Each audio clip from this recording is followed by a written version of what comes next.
এই আমার মঞ্চে থেকে কইল কোন সামনে দিকে কোন লোক কে হবে ভাইরা?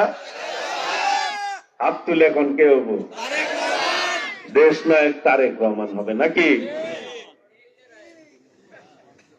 আপনাদের এই টাঙ্গাইলের সন্তান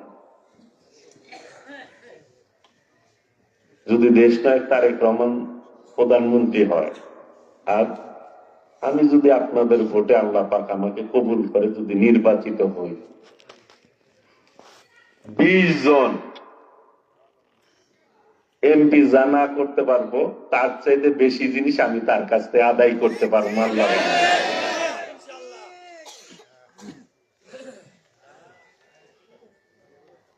কাজেই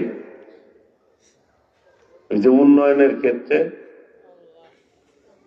আমি যেই কথাগুলি ইতিপূর্বে বলছি, আসগর সাহেব বলছে, আমি মেজর জেনারেল মাহমুদুল হাসান এই এলাকার সাবেক মন্ত্রী ছিল, এমপি ছিল, ঢাকারও মেয়র ছিল। খালি স্বরাষ্ট্রমন্ত্রী থাকবো কেন, পূর্তমন্ত্রীও ছিল। এমন কোন মন্ত্রণালয় নাই দেশে ছিল না, কৃষি মন্ত্রীও ছিল,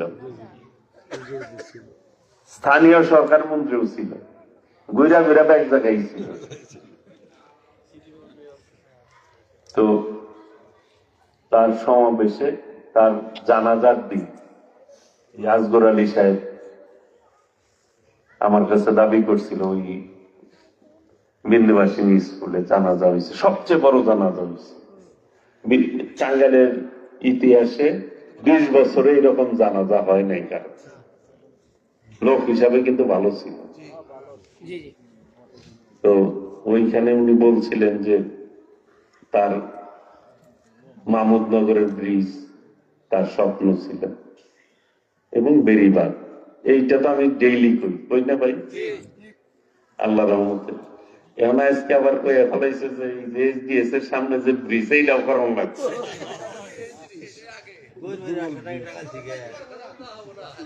কায়দা করে কইছে আর কি। তো আমি আল্লাহ রহমতে, আল্লাহ ওই দিন জানাজাতে আমি বলছি ওনার স্বপ্ন এবং ওনার যে অসমাপ্ত কাজ, মেজর জেনারেল মাহমুদুল হাসানের যে অসমাপ্ত কাজ আমি সবার আগে সমাপ্ত করব ইনশাআল্লাহ। সেই তৌফিক যাতে আল্লাহ আমাকে দান করেন।